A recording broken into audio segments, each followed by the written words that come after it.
வணக்கம் காவேரியன்ஸ். கதை கேளு இந்த இண்டஸ் பேங்கோட கதை கேளு அப்படின்னு தான் சொல்லணும். இன்னைக்கு சடனாக ஒரு 2 நாளைக்கு முன்னாடி ஒரு நியூஸ் வந்தது.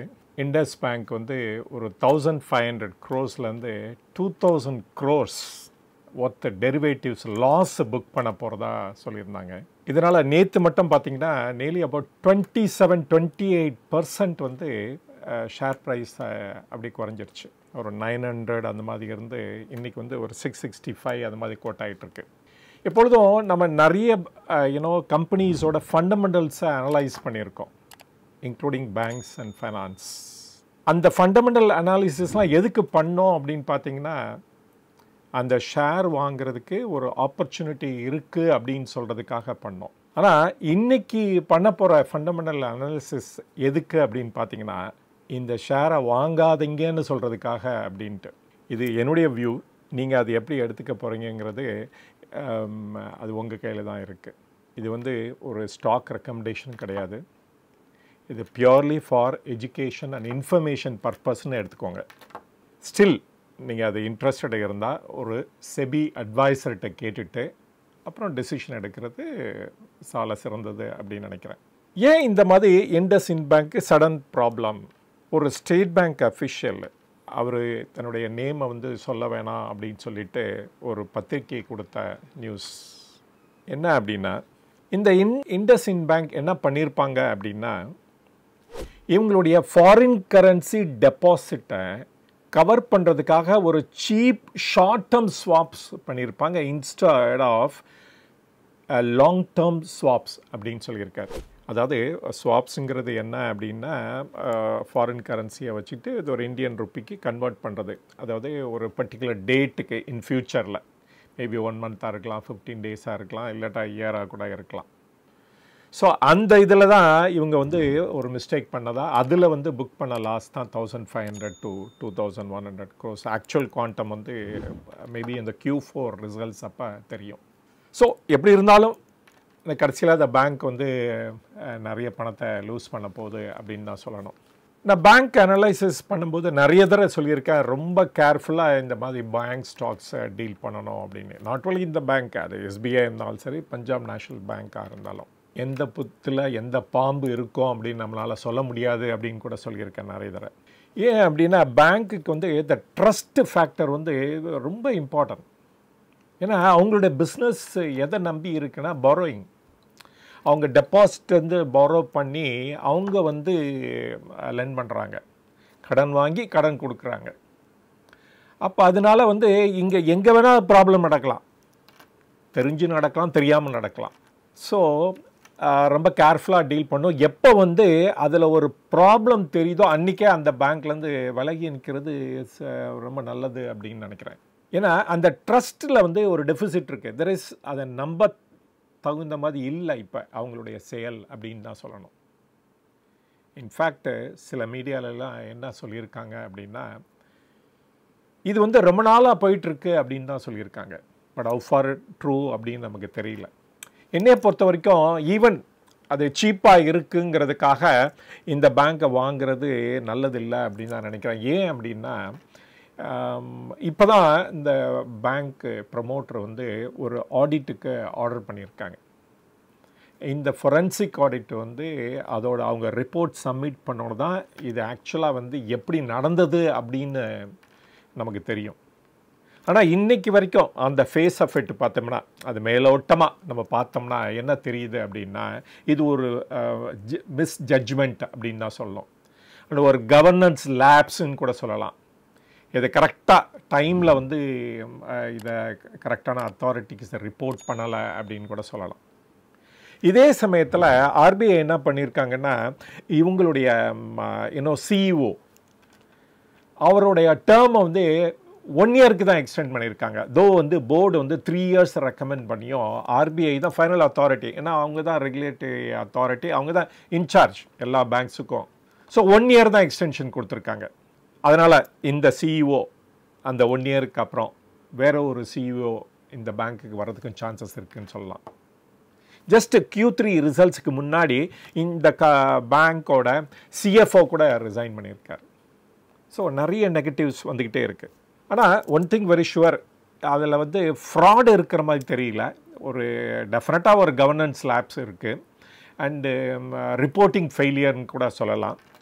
அண்டு எனியோ அந்த டஸ்ட்டு செட்டில் ஆகிற வரைக்கும் இதை வந்து டச் பண்ணாமல் இருக்குது பெட்டர் அப்படின்னு நான் சொல்லலாம். இந்த டெரிவேட்டிவ்ஸில் இந்த லாஸ் வந்து Q4 ரிசல்ட்ஸில் ரிஃப்ளெக்ட் ஆகும் அப்படின்னு அது பார்க்கலாம். ஏற்கனவே இந்த பேங்க்கோட ரிசல்ட்ஸ் பார்த்திங்கன்னா மெனி ஆஃப் த பேராமீட்டர்ஸில் அவங்க பேடாக தான் பண்ணியிருக்காங்க. எல்லா இம்பார்ட்டன்ட் பேராமீட்டர்ஸும் ரிட்டர்ன் ஆன் அசெட்ஸ் பார்த்திங்கன்னா இட் இஸ் ஒன்லி 1.03. அகெயின் ஒரு ட்ராப் இருக்குது. காசா ரேஷியோ அதுவும் 35 தான் இருக்குது. முன்னாடி வந்து 36 இருந்தது. லாஸ்ட் இயர் பார்த்திங்கன்னா 38 இருந்தது. நெட் ப்ராஃபிட்டும் பார்த்திங்கன்னா சிவியராக வந்து ஃபால் ஆகிருக்கு. 1402 crores. லாஸ்ட் இயர் கம்பேர் பண்ணால் 2300 crores. பட் டெபாசிட்ஸு அட்வான்சஸ் இதெல்லாம் ஸ்லைட்டாக க்ரோ ஆகிருக்குன்னு தான் சொல்லணும். இவங்களோட டோட்டல் டெபாசிட் பார்த்திங்கன்னா 4,09,000 crores இருக்குது. அது வந்து ப்ரீவியஸ் குவார்ட்டரில் கம்பேர் பண்ணிங்கன்னா ஒரு டிப் இருக்குது. ஆனால் லாஸ்ட் இயர் கம்பேர் பண்ணிங்கன்னா ஒரு க்ரோத் இருக்குது அப்படின்னு சொல்லலாம். அதே மாதிரி அட்வான்சஸ் வந்து 3,66,000 அண்டு ஸ்லைட்டாக இன்க்ரீஸ் ஆகிருக்கு ப்ரீவியஸ் குவார்ட்டரை கம்பேர் பண்ணோம்னா. அந்த லாஸ்ட் இயர் குவார்ட்டரை கம்பேர் பண்ணோம்னா ஜாஸ்தி க்ரோ ஆகிருக்கு. ஆனால் இந்த கிரெடிட் டு டெபாசிட் ரேஷியோ பாருங்கள், அது வந்து நியர்லி அபவுட் 89% இருக்குது. ஆர்பிஐ கொடுத்த இது என்ன அப்படின்னா இன்னும் அட்வைசரி ரெகுலேஷன் என்னன்னு பார்த்தீங்கன்னா 75% தான் இருக்கணும் அப்படின்ட்டு. அப்போ மணி வந்து ஈவன் இன்னும் சர்டிஃபிகேட் ஆஃப் டெபாசிட் மூலமாக வாங்கி கூட இவங்க லெண்ட் பண்ணுறாங்க அப்படின்னு எடுத்துக்கலாம். இல்லாட்டா அந்த பாண்ட் மார்க்கெட்டில் ரைஸ் பண்ணி கூட இவங்க லெண்ட் பண்ணுறாங்கன்னு தான் எடுத்துக்கணும். நெட் இன்ட்ரெஸ்ட் இன்கம் பார்த்திங்கன்னா ஆல்மோஸ்ட் சேம் ஆர் வந்து ஒரு ஸ்மால் க்ரோத் இருக்குது அப்படின்னு தான் சொல்லணும். நெட் இன்ட்ரெஸ்ட் மார்ஜின் வந்து 3.93. அது வந்து சிவியராக ட்ராப் ஆகிருக்கு. ப்ரொவிஷன்ஸ், இந்த ப்ரொவிஷன்ஸ் பாருங்கள் அபவுட் 1,743 crores கொடுத்துருக்காங்க. இந்த ப்ரொவிஷன் வந்து ரொம்ப high compared to the last year 969 crores. Cost to income பார்த்திங்கன்னா இட் ஹஸ் கான் அப். ஏன்னா காஸ்ட் டு இன்கமாக இவங்களுடைய cost there is administrative cost என்ன கம்பேர்ட் டு அவங்களுடைய டோட்டல் இன்கம் அப்படின்னு பார்த்தீங்கன்னா அது கூட இந்த தடவை பற்றி பயங்கரமாக இன்க்ரீஸ் ஆகிருக்கு. அப்போ வந்து இவங்களோட எக்ஸ்பெண்டிச்சர் கண்ட்ரோல் பண்ண முடியலன்னு தான் சொல்லணும். பார்த்திங்கன்னா 52.52 இருக்குது as against 52.21 இந்த ப்ரீவியஸ் குவார்ட்டரில். பட் 47.44 தான் இருந்தது லாஸ்ட் இயரில்.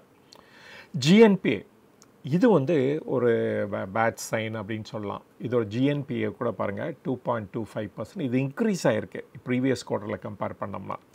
ஸோ அதே வந்து என்என்பிஏ அதுவும் வந்து 0.68 இன்க்ரீஸ் ஆகிருக்கு compared to the previous quarter 0.64. Even return on equity எடுத்துக்கோங்க, அதுக்கு வந்து 8.45. நம்ம இந்த மாதிரி ஃபிகர்ஸை எங்கேயுமே பார்த்துருக்க முடியாது. Even the large banks like state பேங்க்கு கூட பார்த்திங்கன்னா அபவுட் 16, 17, ஈவன் 20 கூட அச்சீவ் பண்ணியிருக்காங்க. So many of the parameters பாருங்கள் இது வந்து டிக்ளைன் தான் காமிச்சிருக்கு.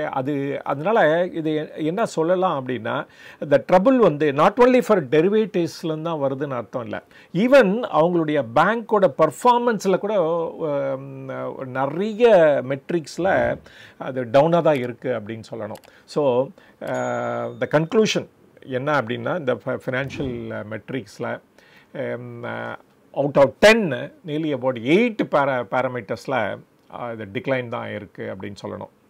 இந்த IndusInd Bank வந்து ஒரு ப்ரைவேட் பேங்க். இந்த பேங்க்கோட ப்ரமோட்டர் யாருன்னு பார்த்தீங்கன்னா இந்த IndusInd இன்டர்நேஷ்னல் ஹோல்டிங்ஸ் அப்படிங்கிறது அவங்க வந்து நியர்லி 12.4% வச்சுருக்காங்க. அண்டு IndusInd லிமிட்டட் அப்படிங்கிற ஒரு கம்பெனி வந்து 3.88% வச்சுருக்காங்க அப்படின்னு சொல்லுவோம். Totally about 16.29%. இதே சமயத்தில் இவங்களுடைய the main person the chairman of the IndusInd international holdings என்ன சொல்லியிருக்காரு அப்படின்னா நேற்று இன்டர்வியூவில் ஈவன் ஆர்பிஐலேருந்து பர்மிஷன் கூட அவங்களுக்கு வந்திருக்கு. இவங்களுடைய கேபிட்டலை வந்து இன்க்ரீஸ் பண்ணுறதுக்காக தெர் இஸ் ஃப்ரம் 16% இப்போ ப்ரெசண்ட்டில் இருக்குது டு த 26% வரைக்கும். ஏன் இந்த 26% அப்படின்னா ஈவன் கோட்டக் பேங்க்குக்கு கூட இந்த 26% வரைக்கும் அலோவ் பண்ணியிருக்காங்க. ஸோ அதனால் இவங்களுடைய ஹோல்டிங்ஸும் இன்க்ரீஸ் பண்ண போகிறதா சொன்னனால அது கேட்டதுனாலையும் அண்ட் ஆர்பிஐ பர்மிஷன் கொடுத்துருக்காங்கன்னு தான் நம்ம எடுத்துக்கணும், பார்க்கணும் எப்படி அவங்க அதை ரீகேபிட்டலைஸ் பண்ண போகிறாங்களா இல்லையா, என்னைக்கு பண்ண போகிறாங்கங்கிறதெல்லாம் பார்க்கணும் நம்ம. பட் அசச் இப்போ வந்து இந்த டெரிவேட்டிவ்ஸ்னால் வர லாஸ் வந்து நியர்லி 2.35% ஆஃப் த நெட்வொர்த் அப்படின்னு சொல்கிறாங்க. அண்டு அது எவ்வளோ டீப்பாக இருக்க போது, எவ்வளோ அமௌண்ட்டு இருக்க போகுதுங்கிறது இன்னொரு 1 or 2 monthஸில் நமக்கு தெரிஞ்சு போயிடும். இந்த பேங்க் வந்து இவங்களுடைய ப்ராப்ளம் எங்கெங்கெல்லாம் இருக்குதுன்னு பார்த்தீங்கன்னா, இதை மறந்துடுங்க, இந்த டெரிவேட்டிவ்ஸை மறந்துடுங்க. அதர் ஏரியாஸ்லேயும் நிறைய ப்ராப்ளம் இருக்குது. என்ன அப்படின்னா, இவங்களுடைய காசா ரேஷியோ குறைஞ்சிட்டே இருக்கிறனால ஹையர் இன்ட்ரெஸ்ட் ரேட்டு கொடுத்து டெபாசிட் மொபிலைஸ் பண்ணிகிட்ருக்காங்க. இது ஒரு பிக் இஷ்யூ ஆக்சுவலாக. செகண்ட் திங் பார்த்திங்கன்னா, இவங்களுடைய மைக்ரோ ஃபைனான்ஸ் லெண்டிங் அதில் கூட நிறைய ப்ராப்ளம் இருக்குது, நிறைய டிஃபால்ட் இருக்குது. ஸோ ஒரு கார்ப்பரேட் லெண்டிங் அக்கௌண்ட்டில் கூட சம் இஷ்யூஸ் இருக்குதுன்னு ரிப்போர்ட் பண்ணியிருக்காங்க Q3 ரிசல்ட்ஸில். ஸோ நார்மலி இவங்க you know the retail lending and wholesale lending பார்த்திங்கன்னா பர்சன்டேஜ் வந்து ஒரு 46% கார்ப்பரேட்டும், த பேலன்ஸ் 54% வந்து கன்சியூமர் லெண்டிங்கும் பண்ணிகிட்ருக்காங்க. பட் இதில் வந்து most of them are secured தான். தட் இஸ் அது வெஹிக்கிள் ஃபைனான்ஸ்.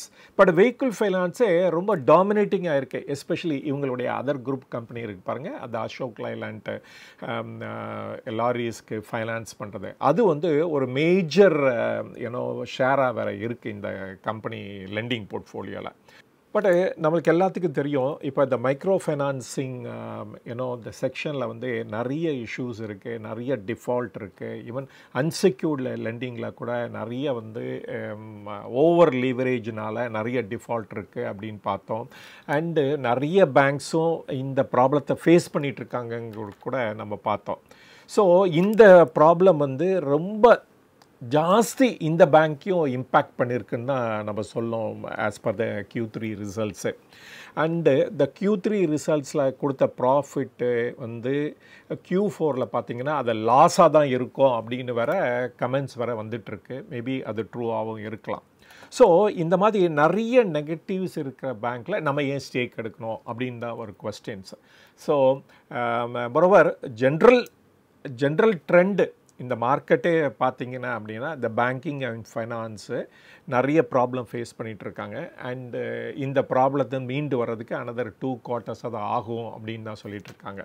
ஸோ இதெல்லாம் கலெக்டிவாக பார்க்கும்போது நம்ம வந்து இந்த ஷேர்லேருந்து ஒதுங்கி இருக்கிறது தான் பெட்டர் அப்படின்னு நான் ஃபீல் பண்ணுறேன். நான் இந்த பேங்க்கோட டீட்டெயில் அனாலிசிஸு இந்த வீடியோவோடையே சேர்ந்து இருக்கும். அதே சமயத்தில் நீங்கள் cauverybusiness.inங்கிற வெப்சைட்டுக்கு போனீங்கன்னா கூட அங்கே வந்து இந்த கூகுள் ஷீட்டில் வந்து இந்த பேங்க்கோட ஃபுல் டீட்டெயில் அனாலிசிஸ் இருக்கும். வேணுங்கிறவங்க அங்கேயும் போய் பார்த்து பயனடைஞ்சிக்கலாம். ஸோ இதோட இந்த வீடியோட முடிவுக்கு வந்துட்டேன். தேங்க்ஸ் ஃபார் வாட்சிங். வேறு ஒரு சந்தர்ப்பத்தில் வேறு ஒரு டாப்பிக்கோட மீட் பண்ணுறேன். வணக்கம்.